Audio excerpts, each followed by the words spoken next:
Bismillahirrahmanirrahim. Assalamu alaikum dear students of class 4. Today I am going to start unit 9 manners.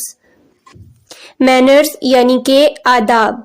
Getting started. Look at the pictures below and express your feelings. नीचे दी गई तस्वीर देखें और अपने जज्बात का इजहार करें. पिक्चर में देखें चीजें इधर उधर बिखरी हुई हैं और लड़की जो है बहुत परेशान बैठी हुई है. अब हमने अपनी फीलिंग्स बतानी है. मैं अपनी फीलिंग्स आपसे शेयर करूंगी, आप अपनी फीलिंग्स कमेंट बॉक्स में मुझे बताइएगा. I feel very sad when I see the things thrown here and there. मैं बहुत ही बुरा महसूस करती हूँ जब चीजें इधर उधर बिखरी हों. आप कैसा महसूस करते हैं मुझे जरूर बताइएगा. Let's talk. How do you keep your room tidy. कि आप अपना कमरा कैसे साफ रखते हैं.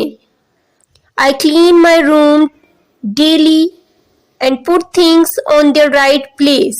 मैं रोज़ाना अपने कमरे को साफ रखती हूँ और चीज़ें जो है उनकी अपनी मुनासिब जगह पर रखती हूँ जो उनके लिए मुंतखब जगह होती है. How do you help your mother at home? आप घर में अपनी वालदा की मदद कैसे करते हैं. I help my mother in cleaning home. मैं घर में अपनी वालदा की घर में सफाई में मदद करती हूँ. Now move on page 89. Whole duty of children.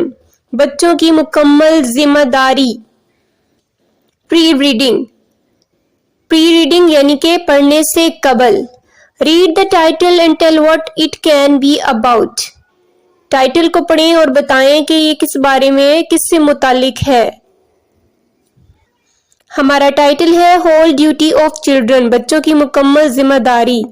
So it is about table manner. आप देखें नीचे पिक्चर में भी देखें. It is about table manner. What do you know about good manners? Share some good manners. आप अच्छे आदाब के बारे में क्या जानते हैं. कुछ अच्छे आदाब जो है वो आपने शेयर करने हैं.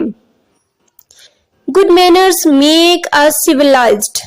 कि अच्छे आदाब हमें मुहज्जब बनाते हैं. We should wash our hands before eating.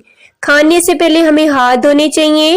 We should not talk while eating. खाने के दौरान हमें बातें नहीं करनी चाहिए. ये 2 मैनर्स हैं.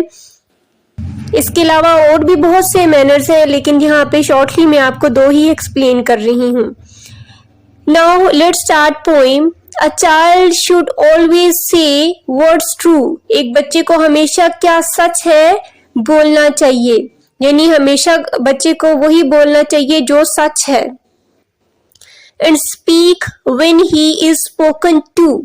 और उसे उस वक्त बोलना चाहिए जब उसे बोलने का कहा जाए या उस वक्त उसको बोलना चाहिए जब कोई उससे बात करे. And behave mannerly at table. और खाने की मेज पर आदाब का ख्याल रखे या फिर खाने की मेज पर आदाब का ख्याल रखना चाहिए. किसको. बच्चे को. यहाँ पे बच्चे को मैनर्स सिखाए जा रहे हैं. उसके आदाब बताए जा रहे हैं कि उससे क्या करना है क्या नहीं करना. यानी कि खाने के दौरान जितने भी आदाब का ख्याल रखना चाहिए उसे उन आदाब का ख्याल रखना चाहिए. At least as far as he is able. कम अज कम इतना जरूर जितना वो समझदार है. यानी जितनी उसकी उम्र है जितना वो समझदार है उसके मुताबिक उसे आदाब का ख्याल रखना चाहिए. While reading, why should we always wash our hands before and after a meal? खाना खाने से पहले और बाद में हमें अपने हाथ क्यों धोने चाहिए. We should wash our hands before and after a meal to avoid from germs. जरासीम से बचने के लिए हमें हाथ धोने चाहिए खाने से पहले भी और खाने के बाद भी. रॉबर्ट लॉयस की ये पोइम है. Now post reading. अब आपने पोइम पढ़ ली. पोस्ट रीडिंग यानी पढ़ने के बाद आपसे क्वेश्चन है. What do you know about table manners. Share any 3 of them. कि खाने के आदाब के बारे में आप क्या जानते हैं. इनमें से कोई से 3 शेयर करें. Table manners are about eating habits. Table manners क्या है. खाने के आदाब की आदात से मुतल्लिक हैं. 3 ٹیبل مینرز کیا ہیں؟ We should eat silently, we should not waste meal. Number 3, we should put off shoe while eating, کہ ہمیں خاموشی سے کھانا چاہیے، کھانا ضائع نہیں کرنا چاہیے اور کھانے کے دوران جوتے اتار دینے چاہیے۔ اس کے علاوہ بھی بہت سارے مینرز ہیں۔ What is the main idea of the poem? Poem کا مرکزی خیال کیا ہے؟ The main idea of the poem is that we should follow table manners and speak truth.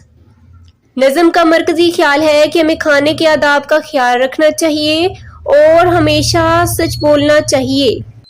So dear students, this was the translation and explanation lesson of the poem Whole Duty of Children, بچوں کی ذمہ داری پہ۔ انشاءاللہ in next video we will solve its exercise. اللہ حافظ.